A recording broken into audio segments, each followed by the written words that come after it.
శుభకార్యాలకు పూజార్ల కోసం వెతుకుతున్నారా? పూజారీస్.com లో అతి తక్కువ ధరలకే పూజార్లను ముందే బుక్ చేసుకోండి. వెంటనే కాల్ చేయండి. నమస్తే రమగారు. నమస్తే జయ. రమగారు, మీరు రకరకాల దేశాల కథలు చెప్తూ ఉంటారు.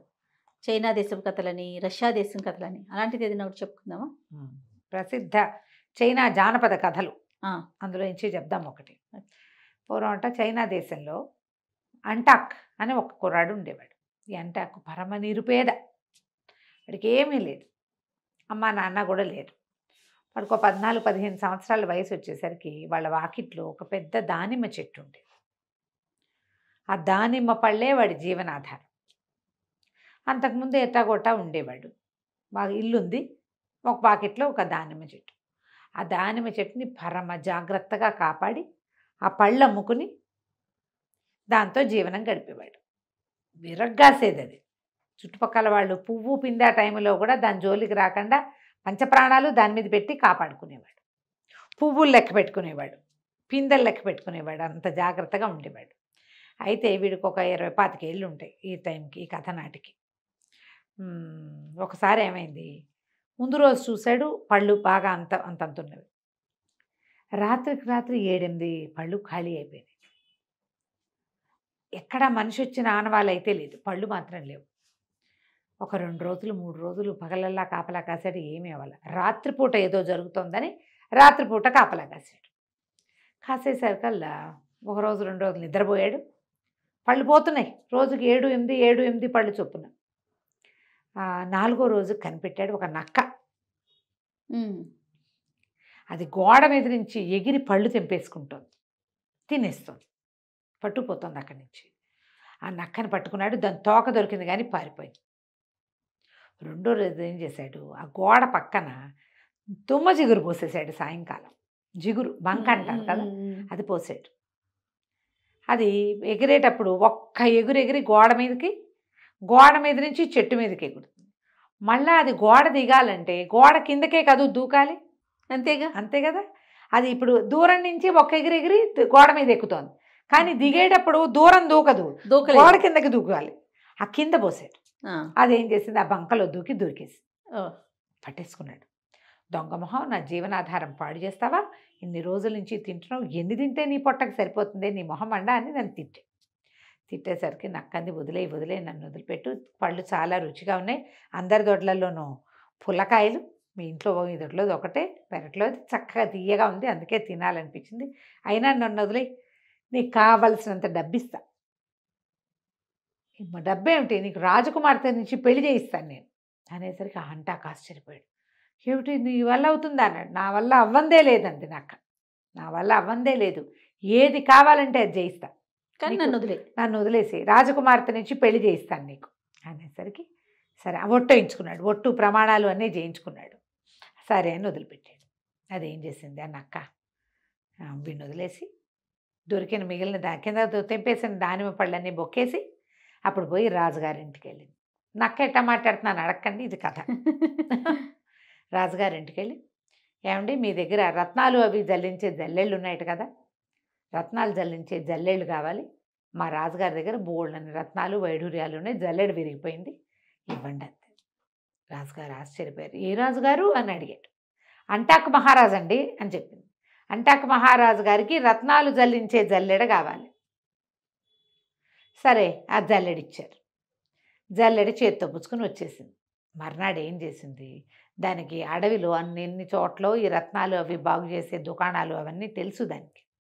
అన్ని చోట్లకి వెళ్ళి తోక అంటించి సన్న రజనంతా అంటించి తీసుకొచ్చింది.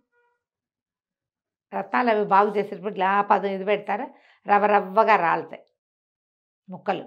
అక్కడ దీన్ని కుచ్చు తోక పెడితే ఏమవుతుంది, తోకకు ఒక స్టాటిక్ కరెంట్ ఉంటుంది, ఇట్లా చిన్న నెరుసులు అంటుకుంటాయి.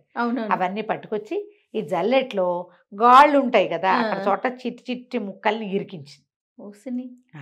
వజ్రాలు వైఢూర్యాలు పచ్చలు కెంపులు నీలాలు బోళ్ళని రంగులు అన్నీ ఇరికించింది. అంటే అన్ని రంగుల రాళ్ళు అందులో జల్లించారనమాట.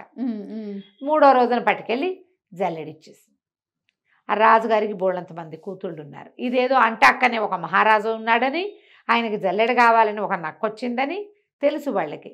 రాజుగారు కూతుళ్ళు ఉండగానే ఈయన అది జల్లెడ పుచ్చుకొని తీసుకుపోయాడు. తీసుకుపోయేసరికి ఈ నక్క అక్కడ పట్టుకెళ్ళి అది ఆ జల్లెడి ఇచ్చేసరికల్లా రాజుగారు ఏం చేశాడు, ఆ జల్లెడిని అటు ఇటు తిప్పి ఇట్లా నేలకేసుకుంటాడు. ఏముందో చూడడానికి. మామూలుగా మనం ఏ పిండి జల్లిచ్చామో కింద కొడితే తెలుస్తుంది. జల జల రాలిపడ్డాయి అందులో ఇంచి. ఏమిటి? కెంపులు, రత్నాలు, నీలాలు, పచ్చలు, చిట్టి ముక్కలు. రాజకుమార్తె అలా రంగులు రంగులుగా పొడి పడేసరికి హే అని ఆ పొడంతా ఇట్లా ఇట్లా చేతులతో పట్టుకుని మెరుపులు చూసుకుంటున్నాడు. చూసుకుంటుంటే నక్కని అబ్బో మీకు ఇంత ఇష్టమని చెప్తే బస్తాల కొద్దీ తోలిచ్చేవాళ్ళంగా మహారాజు గారికి చెప్పి అంటాక మహారాజు తోలిచ్చేవాడు మీకు. బస్తాల కొద్దీ ఇస్తారట. బస్తాల కొద్దీ ఇస్తాం కదా, వజ్ర వైడూర్యాలు, రత్నాలు, మరకతాలు, మాణిక్యాలు అనేసరికి రాజుగారికి ఏమనిపించింది, మహారాజుకి ఈ అంటాక్ ఎవడో ఓ పిల్ల నుంచి వాడికి పెళ్లి చేసి వాడిని అల్లుడిని చేసుకుంటే అవన్నీ మనకే అంతే అని చెప్పి, ఏమేనక్క మీ అంటాక మహారాజుకి వయసు ఎంత ఉంటుంది అంది. ఎంతేమిటండి, ఓ 10 ఏళ్ళు ఉండవు అంతే అనేసరికి ఈయన కూతుళ్ళ కేసు చూసి ఆఖరి పిల్లకి ఒక 16-17 ఏళ్ళు ఉన్నాయి. ఆ పై పిల్లలకి ఇంకా పెళ్ళవల 2-3 ఉన్నారు. ఈ చిన్న పిల్లనిచ్చి పెళ్లి చేస్తే బాగుంటుంది. సరే ఆఖరి పిల్లనిచ్చి పెళ్లి చేస్తాను అనేసరికల్లా నువ్వు మధ్యలో మధ్యవర్తిత్వం చెయ్యి, మీ రాజుగారికి ఎట్లాగైనా మా పిల్లనిచ్చి పెళ్లి చేయాల్సిందేని అన్నాడు పెద్దరాజు. నక్కంది అట్లాగే అని చెప్పి పరిగెత్తుకుంటూ అంటాక దగ్గరికి వెళ్ళింది. రెడీ అయిపో, నీకు రాజుగారు చిన్నమ్మాయి నుంచి పెళ్లి చేసేందుకు ఏర్పాటు చేసి వచ్చాను అనేసరికల్లా అంటాక ఆశ్చర్యపడి, ఏమిటి పెళ్ళే బాగానే ఉంది కానీ నాదే పెళ్ళి అంటే ఎంత సన్నాహం, నా దగ్గర ఏముంది, దానిమ్మ చెట్టు తప్పిస్తే దిక్కులేదు నాకు. ఏం చేయాలంటే దానికి అంతాకి నేను చెప్తా కదా, నువ్వు బయలుదేరరా అని చెప్పి మర్నాడు పొద్దునే బయలుదేరేసింది. బయలుదేరాక ఏం చేసింది, రాజుగారు ఒక ఏరు దాటాక రాజుగారి కోట, ఆ ఏటికి ఉండుండి పొంగొస్తూ ఉంటుంది. ఏరు పొంగుతుంది, పైనుంచి నీళ్ళు వస్తాయన్నమాట. అదే నువ్వు ఏట్లో దిగని మల్లోత నీళ్ళలో నుంచోబెట్టి ఇప్పుడే వస్తానని రాజుగారి దగ్గర పరిగెత్తుకుంటూ వెళ్ళి, అయ్యా మీరు పెళ్ళన్నారు, ఆమె ఆఖరి పిల్లని చేసుకోవడానికి అంటాక మహారాజు ఒప్పుకున్నాడు, బయలుదేరి తీశాను, మీతో మాట్లాడతాడని నవరత్నాలు అవన్నీ బళ్ళకి ఎత్తిచ్చాడు బస్తాల కొద్దీను, మరి పెళ్ళికి సన్నాహం చేసుకున్నాడు. తీరా ఏరు దాటుతుంటే ఏరు కాస్త పొంగిపోయి రత్నాల బళ్ళన్నీ కొట్టుకుపోయాయి, రాజుగారి పెళ్లి బట్టలన్నీ పోయాయండి, ఆయన నీళ్లలో నుంచునున్నాడు, మరి ఏదైనా ఏర్పాటు చేయండి అనేసరికల్లా ఈ రాజుగారు ఏమంటాడు, కాబోయే అల్లుడిని తెచ్చుకోవద్దు, రత్నాలు ఏముంది బస్తాలు పోతే పోయినాయి మళ్ళీ ఉంటాయి వీళ్ళ దగ్గర అని చెప్పి ఏం చేశాడు, పెద్ద పెద్ద బళ్ళ నిండా బట్టలు నగలు అన్నీ వేసుకుని తీసుకొచ్చాడు. నీళ్లలో నుంచుని అంటే అక్కని బయటికి తెచ్చారు. చక్కగా పరివారం వచ్చి ఒళ్ళు తుడిచి మంచి బట్టలు తడిగి నగలు అవి ధరింపజేసి తీసుకుపోయారు. తీసుకెళ్ళాక సరే పెళ్లి చేసేశారు. పెళ్ళి అయిపోయాక పిల్లని పంపించద్దు, పెళ్ళి అయిపోయింది, అందరూ చాలా మెచ్చుకున్నారు. కుర్రాడు చక్కగా చాకులాగా ఉన్నాడు, బోల్డ్ ఆస్తిపరుడు, రాజు, రత్నాలు వజ్రాలు జల్లెలతో జల్లిస్తారని చెప్పుకున్నారు. సరే కథ అంతా అయిపోయింది. పెళ్లి తర్వాత ఇవ్వాల్సిన విందులు వినోదాలు కూడా జరిగిపోయినాయి. ఎవరు మీ చుట్టాలు రాలేదేమిటని అడగల రాజుగారు. నక్కేం చెప్పిందంటే వాళ్ళకి ఇలా వాళ్ళని వీళ్ళని అందరినీ పిలిస్తే చాలామంది వాళ్ళ పిల్లల్ని చేసుకోమంటున్నారు, నేనే మాట్లాడి పెట్టాను కాబట్టి చుట్టాల పక్కల గురించి అడగబాకండి, వాళ్ళు ఎవరైనా వస్తే తలకాయ నొప్పని. ఓహో మనకేం కావాలి, ఆ మంచి కుర్రాడు లట్టుగా పట్టేయాలి, పట్టేశాం అంతే. అక్కడి నుంచి పెళ్ళి అయిపోయింది, ముచ్చట్లన్నీ తీరాక ఇప్పుడు నక్కని పిలిచాడు అంటాకు. ఇప్పుడు మా ఇంటికి తీసుకెళ్ళాలంటే మనకేముంది గతి ఎక్కడ అంటే, నువ్వేం కంగారు పడకు, నిన్ను బ్రహ్మాండమైన కోటలో స్థిరపరిచే పూచి నాది, దానిమ్మ చెట్టు మాత్రం నాకు వదిలేయాలి నువ్వు. ఓహో సరేనన్నాడు. అక్కడి నుంచి రాజుగారికి ఏం చెప్పింది, బయలుదేరి తీస్తే రాజుగారు మా రాజుగారు మీ పిల్లని తీసుకుని ఇంటికి వెళ్ళిపోతాడని. రాజుగారు చక్కగా ఓ పెద్ద సైన్యాన్ని 100 మందిని ఇచ్చాడు, ఓ 25 మంది పనివాళ్ళని ఇచ్చాడు అమ్మాయికి సహాయం చేయడానికి. అక్కడి నుంచి 2-4 మేనాలు, బట్టిండా, నగలు, బట్టలు, పిల్ల చిన్నప్పటి నుంచి వాడుకునేవి, అమ్మాయి జవహరి అంతా ఉంటుంది కదా, బాల తొడుగు అవన్నీ సర్దిచ్చారు. వీళ్ళు పెద్దగా ఒంటెల మీద బయలుదేరారు. గుర్రాల మీద, ఒంటెల మీద, గాడిదల మీద సామాన్లు వేసుకుని మళ్ళీ పిల్లకి సంవత్సరానికి సరిపడా సరుకులు ఇస్తారట అక్కడ. అవన్నీ చూసుకునే శాస్త్రానికి అక్కడ బోళ్ళు లేవు, వీళ్ళు ఇవ్వాలి కాబట్టి ఇచ్చారు. మా చిన్నపిల్లకి ఏమి ఇచ్చారు అంటే చెప్పుకోవాలి. అదే ఇవన్నీ బయలుదేరాక ఇవి నక్క పరిగెత్తుకుంటూ ముందుకెళ్ళిపోయింది. బాగా వెళ్తే ఒక వర్తకుల బిడారు వెళ్తుంది, ఒంటెల బిడారు. బిడారులో వాడిని కనపడి, బందిపోటు దొంగలు వస్తున్నారు, జాగ్రత్తగా ఉండండి అని చెప్పేసరికల్లా వర్తకుడు వెనక్కి తిరిగి చూస్తే ఈ అంటాక్ రాజుగారితో ఎంతమంది బయలుదేరారు, 100-200 మంది బయలుదేరారా, గుర్రాలు, లొట్టిపెట్లు ఇన్ని రకాలు ఉన్నాయా, వాళ్ళందరూ వస్తుంటే దుమ్ము రేగదు. ఆ దుమ్ము చూసేసరికి వీడికి భయం వేసింది, అమ్మో బందిపోట్లే, ఏం చేయాలంటే ఒక ఉపాయం ఉంది. వాళ్ళు వచ్చేటప్పుడు వాళ్ళలో ఎవరైనా ముందొచ్చి ఈ బిడారు ఎవరిది అని అడుగుతారు, నువ్వు అంటాక మహారాజు గారిదని చెప్పు, ఒంటెల బిడారు అంటాక్ మహారాజు గారిది. ఆ మాట చెప్తే నిన్ను వదిలేస్తారు. అంటాక్ మహారాజు అంటే బందిపోట్లకి గుండె టెర్రర్ ఓహో. అని చెప్పింది. సరే, ఇంకా ముందుకు పరిగెత్తింది. ఒక గొర్రెల బిడారు కనపడింది. ఒక 1000 గొర్రెల్ని కొంతమంది తోలుకుపోతున్నారు. వాళ్ళని కూడా బెదిరించింది. వెనక్కి తిరిగి చూడండి, బందిపోటు దొంగలు వచ్చేస్తున్నారు చెప్పేసరికల్లా హడిలిపోయారు. అయ్యి బాబాయ్, బందిపోట్లు వస్తే ఇంకేముంది, మమ్మల్ని చంపేశారంటే 1000 గొర్రెలు తోలుకుపోతారు. ఇప్పుడు ఏం చేయాలన్నారు. ఏమి చేయక్కర్లా, ఈ బిడారు వచ్చి మిమ్మల్ని అడుగుతుంది, ఎవరు ఏమిటి అని వాళ్ళు అడుగుతారు. అంటాక్ మహారాజు గారివి గొర్రెలు అని చెప్పాలి మీరు. ఒంటెలు. గొర్రెలు, ఇది గొర్రెల బిడారు, మొదటిది ఒంటెలు, ఇది గొర్రెల బిడారు అని చెప్పండి. వాళ్ళు మిమ్మల్ని వదిలేసి వాళ్ళ దారిని వాళ్ళు పోతారు. అక్కడి నుంచి వెళ్తూ ఉంటే ఒక పల్లెటూరు, దాని నిండా ఆవులు మేకలు.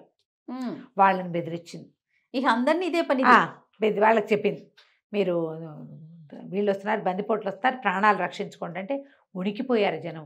అయ్యో అయ్యో, ఆవులన్నీ చూలు మీద ఉన్నాయి, మేకలన్నీ చూలు మీద ఉన్నాయి, అందరూ పసిపిల్లలు, మేము ఉన్నది 30 మందివే, 30 కుటుంబాలు, ఎటా కాపాడుకోవాలి, గొడ్లు వదిలేస్తే ఇంకా మాకేమీ లేదు, మాకు ఇదే ఉందంటే మీరేం భయపడద్దు, వచ్చిన వాళ్ళకి ఇది అంటాక్ మహారాజుదని చెప్పండి. ఈ గ్రామం అంటాక్ మహారాజుకు సంబంధించింది. మీరల్లా ఏం చేయాలి, ఈ గొడ్లను రేపొద్దున మిమ్మల్ని రక్షించినందుకు అంటాక్ మహారాజుకి పాలు పెరుగు నెయ్యి ఇద్దరు కానీ, అంతే, అంతకంటే ఏం లేదు. సరేనని అన్నారు వాళ్ళు కూడా. అక్కడి నుంచి ముందుకెళ్తే ఇవన్నీ దాటి వెళ్ళాక ఒక పురాతనమైన కోట ఒకటి ఉంది. ఆ పురాతన కోటలో ఒక రాక్షసుడు ఉన్నాడు. అన్ని సమస్తమైన సదుపాయాలు ఉంటాయి. వాడు తన కోటకి దగ్గరలోకి సంచరించే మనుషుల్ని విరుచుకు తింటాడు, జంతువులు తింటాడు. మనుషుల దోలు సాధారణంగా రాళ్ళు, ఆ కోట దగ్గరికి ఎవరైనా వెళ్తే దొరికేస్తారు. ఈ నక్క పోయి వాడి దగ్గరికి వెళ్ళిపోయి ఏం చెప్పింది, పెద్దరాజు గారు 4 మంత్రవాదులను పిలిచాడు. వాళ్ళు బందిపోటు దొంగలతో కలిసి వస్తున్నారు, మధ్యదారంతా ఖాళీ చేసుకొచ్చేస్తారు, నీ దగ్గరికి వస్తారు, నిన్ను భూసైనం చేయించడానికే వస్తున్నారు వాళ్ళు అనేసరికి రాక్షసుడు తెల్లబోయాడు. అమ్మో, మంత్రవాదులే, చచ్చే భయం నాకు, మనుషులను అయితే విరుచుకు తినేస్తా, ఎంతమంది వచ్చినా పర్వాలేదు, మంత్రవాదులు అంటే నాకు చాలా భయం, ఇప్పుడు ఏం చెయ్యాలి అన్నాడు. నేను నీకు సలహా చెప్తా, గాడిపోయి ఉంది కదా, పొయ్యిలో పడుకోను, కట్టెలు పరిచేస్తా, నువ్వు కనపడవు, వాళ్ళు వచ్చి చూస్తారు, ఇక్కడ నువ్వు లేవని వెళ్ళిపోతారు, నువ్వు కనపడితే నిన్ను భూసైనం చేయిస్తారు, భూస్థాపితం చేస్తారు, నువ్వు కనిపించకపోతే ఇంకేం చేస్తారు, ఏమీ చేయరు, నీ కోట సేఫ్గా ఉంటుంది. వాళ్ళు వచ్చి కోటలో పట్టుకుపోయేది ఉంటుంది, మంత్రవాదులకి ఇవన్నీ ఎందుకు, వాళ్ళు గాల్లోంచే పుట్టించుకుంటారు అన్నీ కూడా, బందిపోట్లు వాకిట్లో నుంచుంటారు, వాళ్ళకి సహాయం వచ్చేవాళ్ళు, 4 మంత్రవాదులు లోపలికి వస్తారు, నువ్వు కనపడవు అని చెప్తే రాక్షసుడు ఏం చేశాడు, సరేనని గాడిపోయి, పెద్ద గాడిపోయి ఉంది వాడికి, ఒక దున్నపోతుని తెస్తే దున్నపోత మొత్తాన్ని వండుకుని తింటాడు వాడికి అది అలవాటు. ఓహో. పచ్చి తినే అలవాట్లేదు వాడికి. వాడు రోజు వారడి వంటకి చాలా పెద్ద గాడిపోయి, పెద్ద పెద్ద మూకుళ్ళు ఉన్నాయి. ఈ రాక్షసుడు పోయి అంత పెద్ద గాడిపోయిలోనూ పడుకున్నాడు.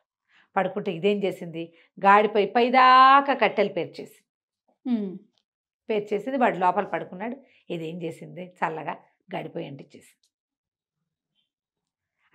దాని కింద పడుకున్నవాడు ఎట్లా లేచి వస్తాడు, అదే కదా, మొత్తం అంటుకుపోయి వాడు కాస్త అయిపోయాడు అర్పణం. కోట ఖాళీగా ఉంది.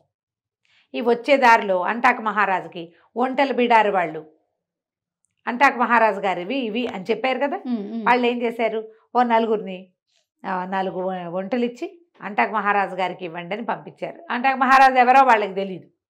ఈ బిడారుతో పోయి ఒక మన బందిపోట్ల బిడారు అని చెప్పారు కదా, దాని వెనకాల పడి 4 ఒంటెలు వచ్చినాయి. గొర్రెలు వాళ్ళు ఓ 100 గొర్రెలు పంపించారు. ఆ ఊరి వాళ్ళు 4 ఆవులు, 4 మేకలు, 4 చిన్న దూడలు, అక్కడి నుంచి పోయింద పాల దుత్త, పెరుగు దుత్త, నెయ్యి దుత్త పంపించారు. ఒక సామ్రాజ్యమే వచ్చేసింది. ఇక కోట దగ్గరికి వాళ్ళు వచ్చేసారు కల్లా వెనకాల ఈ సామాన్లన్నీ మోసుకుంటూ జనాలు వచ్చేసారు. కోటలోకి వస్తే ఏముంది, కోటలో ఎవ్వరూ లేరు, సమస్తమైన ఉపాయాలు ఉన్నాయి లోపల, ఇల్లు వాకిలి ఏర్పడిపోయింది. ఆ కోటకి రాజు అయిపోయాడు. ఈ లోపలికి వచ్చిన గొర్రెలు ఒంట్లు అన్నీ అక్కడ ఉండిపోయినాయి. ఈ రాజుగారు పంపించిన 100 మంది వాటిని చూసుకున్నారు. క్రమంగా ఈ మిగిలిన ఆ ప్రాంతంలో తిరిగే బిడార్లన్నిటికీ సహాయకుడుగా అయిపోయాడు అంటాక్. దానిమ్మ చెట్టు మాత్రం నక్కకి దొరికింది.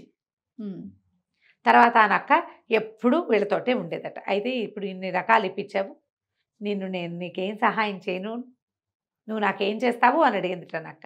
నిన్ను రాజుని చేశాను, రాజుగారి కూతురిచ్చి పెళ్లి చేశారు. నీకు ఒంటెలు బిడారు, గొర్రెలు బిడారు, పల్లెటూళ్ళ నుంచి సామాన్లు అందే ఏర్పాటు చేశారు. వాళ్ళందరికీ నువ్వు రాజు అయిపోయి వాళ్ళని నువ్వే రక్షించావని వాళ్ళు నమ్ముతున్నారు. ఇన్ని చేశాను, నాకు నువ్వేం చేస్తావు అని అడిగింది నక్క. అడిగితే నెత్తి మీద పెట్టుకోను అన్నట్టు. ఆ నక్క కొంతకాలానికి చనిపోతే ఆ నక్క తోలుతోటి కిరీటం చేయించుకున్నట్ట అంట అక్క. అక్కడ ఆ ప్రాంతంలో ఇప్పటికీ కూడా ఎవరినైనా గౌరవించాలి అంటే నక్క చర్మంతో చేసినటువంటి పైభాగంతో చేసినటువంటి కిరీటం పెడతారు. మనం కొన్ని సినిమాల్లో చూస్తే ఏదో తోలుతో చేసింది పెట్టుకున్నట్టు కనపడుతుంది, అది నక్క తోలు. ఒక వంశానికి నక్క అట్లా సహాయం చేసింది. ఆ నక్క తోలుతో చేసినటువంటి దాన్ని తన నెత్తి మీద తొడుగు శిరస్త్రాణంగా ధరించేవాళ్ళు. తమాషాగా అనిపించిన దీని వెనకాల చరిత్ర ఉంది. కథ కంచికి మనం ఇంటికి. చాలా బాగుంది రమ్మగారు. నమస్తే. నమస్తే జయ.